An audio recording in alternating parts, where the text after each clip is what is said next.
Ya memang gayanya sama seperti Ustadz Aceh nih. Alhamdulillah. Ustadz Aceh, Ya. mohon diingatkan saya ini takbiratul ihram menurut 4 madhab itu posisinya seperti apa? Jadi kalau yang tadi dijelaskan oleh Ustadz Aceh itu sepertinya menurut Imam Syafi'i ya. Kalau Ya. menurut imam-imam yang lain seperti apa? Kalau Imam Hanafi, Imam Maliki, Imam Hambali. Karena memang kalau kenyataannya sangat banyak kita temui orang yang takbir itu tidak mengucapkan takbirnya. Itu sangat banyak ditemui.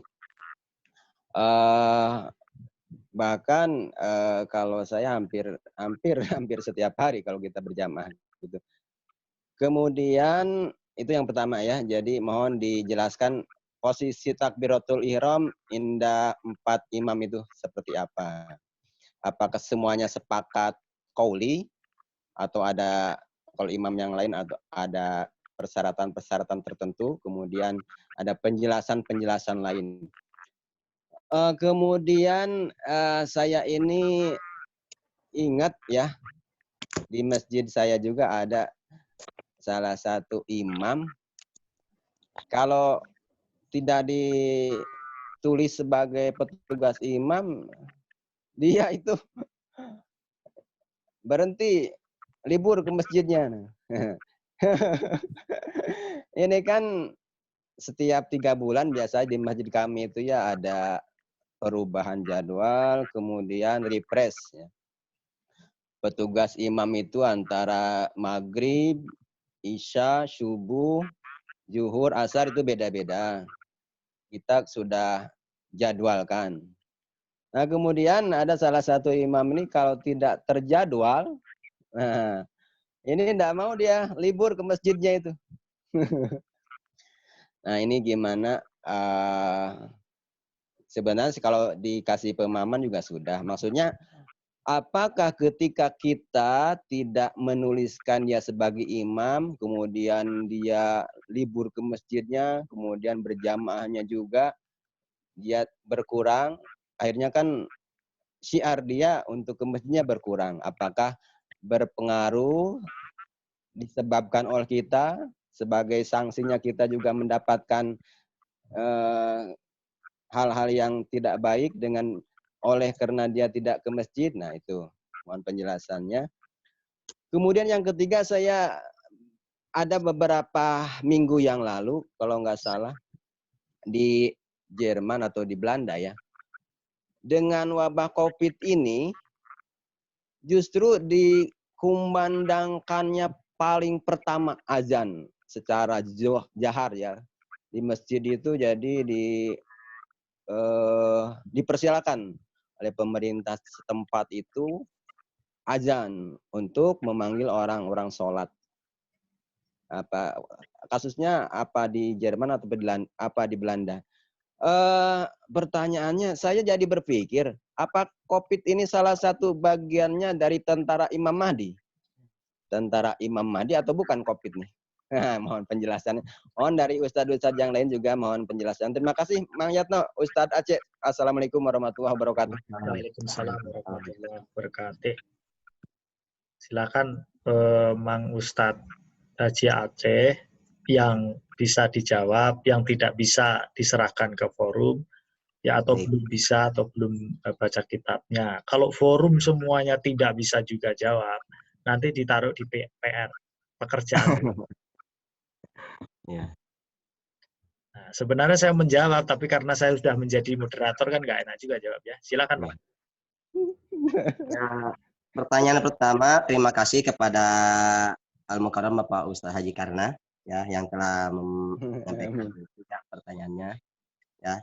Mungkin saya hanya menambahkan sedikit saja. Insya Allah nanti mamang yang lain yang lebih ahli dalam bidangnya akan menambahkan lebih jelas lagi.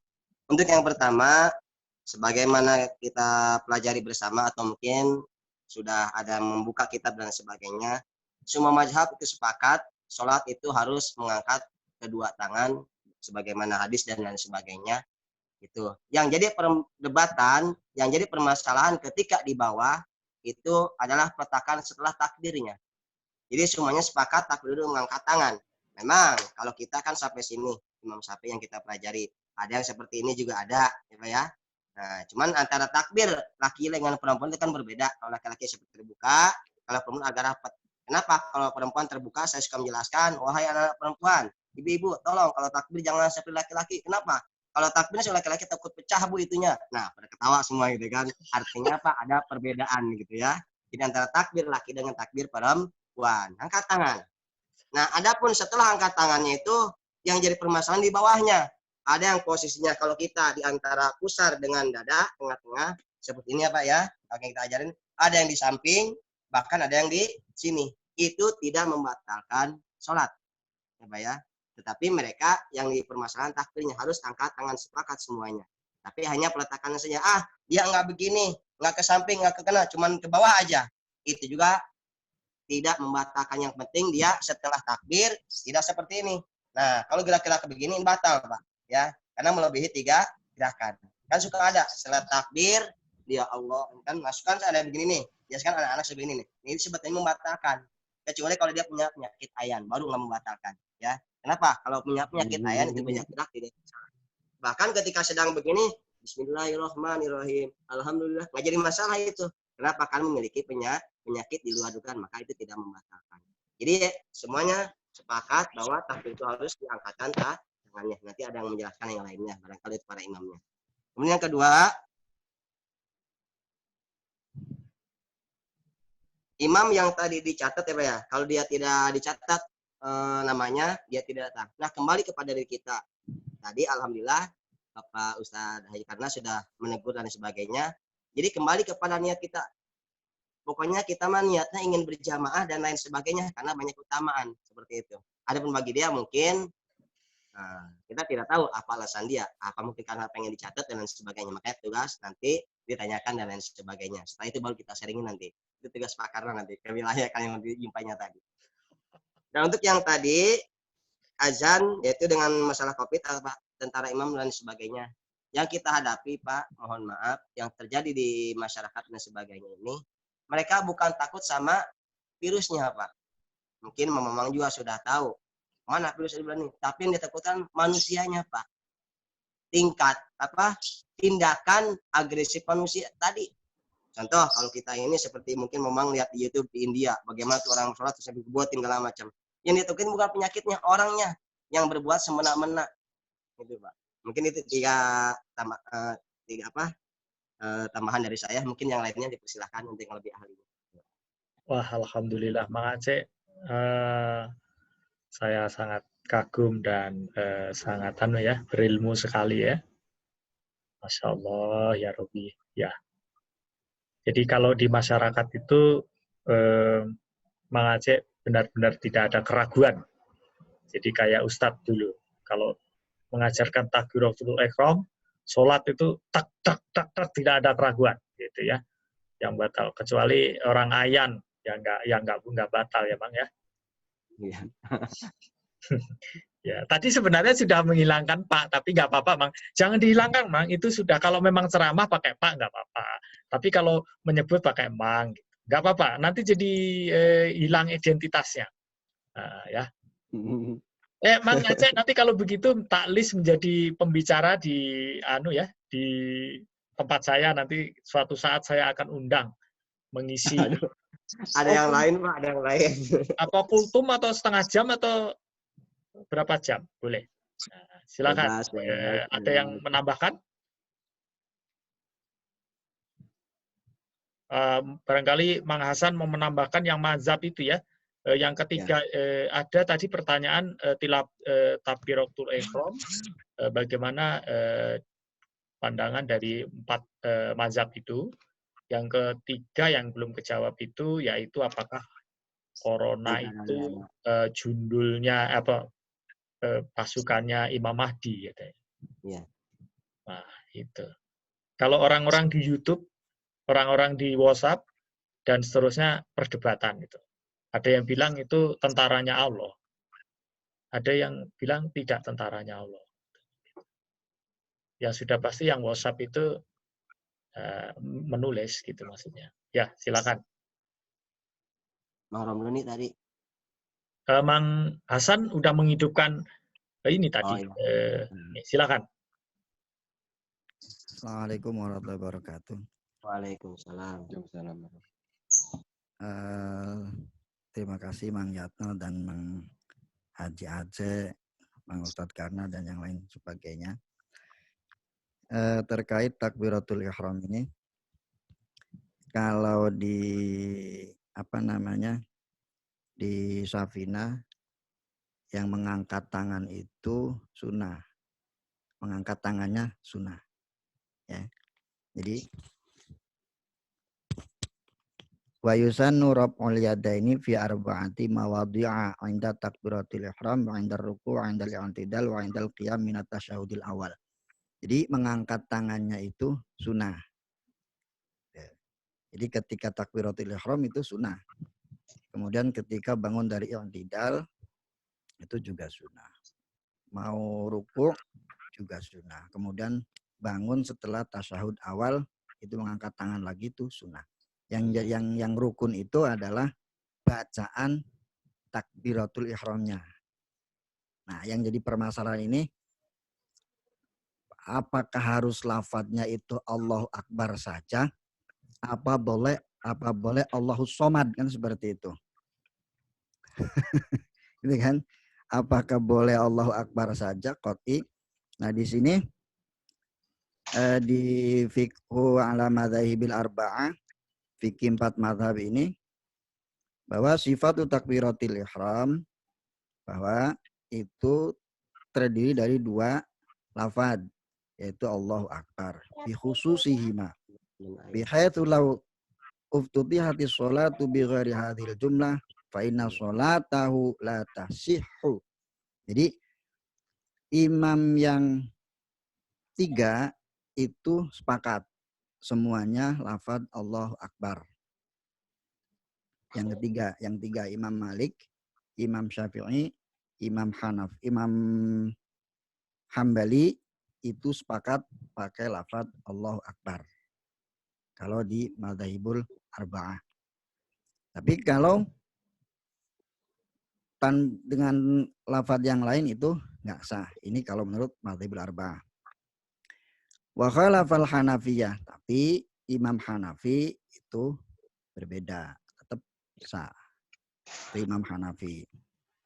Ya.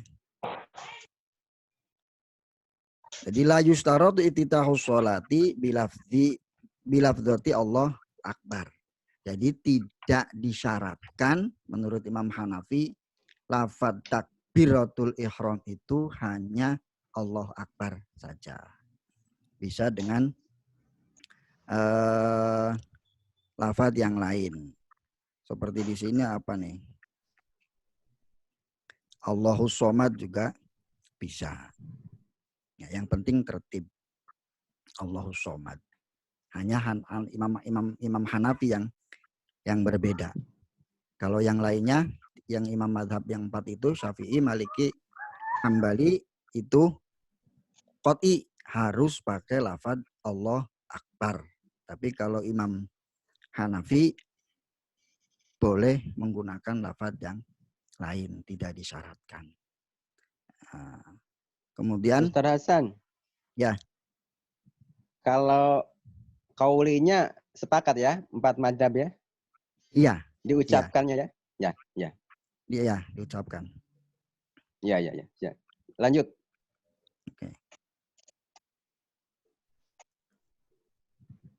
Kemudian kalau syarat-syaratnya juga syurutu takbiratul ihram ini antara 4 mazhab itu beda-beda. Kalau Imam Syafi'i syarat sahnya takbiratul itu 15.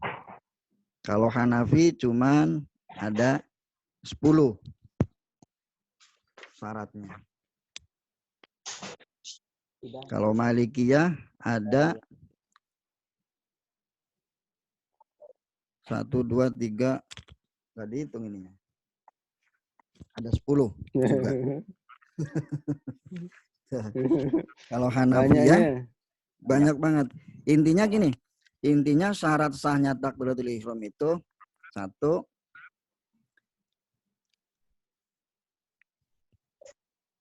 dengan bahasa Arab. Nah, betul. Dengan bahasa Arab. Itu satu. Kemudian tapi kalau Imam Syafi'i takunu bil antakuna bil lughatil arabiyah in kana qadiron 'alaiha. Ya. Jadi kalau sanggup Mampu. untuk mengucapkan Ya. bahasa Arab, mampu. Fa in azaza anha wa lam yastati' ayyata'allamaha fa innahu yasihu ayyukabbiru bil lughatil lati yaqdiru 'alaiha. Jadi kalau nggak bisa umpamanya orang kampung banget, orang kampung banget, lidahnya lidah pokoknya ya kayak kemarin kasusnya kan Al-Fatihah itu kan seperti itulah. Gitu kan. Kalau orang Jawa itu kan alhamdulillahirabbil ngalamin kan seperti itu. Iya. Nah, jadi ketika ada orang yang susah banget diajari bahasa Arab ya sudah semampunya dia gitu. Itu Imam Syafi'i. Makanya Mama Abdullah bin Nuh ana muslimun syafi'iyun gitu. Karena Imam Syafi'i ini berat enggak, ringan juga enggak. Jadi yang tengah-tengah. Maka Mama Abdullah memilihnya mazhabnya mazhab Syafi'i. Dan lain sebagainya lah. Nanti tinggal dibaca aja. Ini kalau dibaca satu-satu ini berapa lembar ini? Ya, intinya kalau Imam Syafi'i kitabnya di Madzhabul Arba'ah, Man. Oh, Madzhabul Arba'ah. Nah, Madzhabul Arba'ah, al-fiqhu alal Madzahibil Arba'ah. Ya alhamdulillah saya dulu waktu di Mazhab Ali Al-Munawir ngaji meskipun ngantuk gitu. Kalau dulu belum nggak bisa beli, akhirnya minjem sama temen. Jadi nggak bisa ngarokat, nggak bisa logat. Sayanya pulang ya kitabnya diambil lagi sama yang punya. Tapi sekarang alhamdulillah udah punya sendiri. Dan mungkin itu sudah aja Mang Ustadz karena ngaji Aceh. Ya, makasih. Alhamdulillah. Assalamualaikum warahmatullahi wabarakatuh.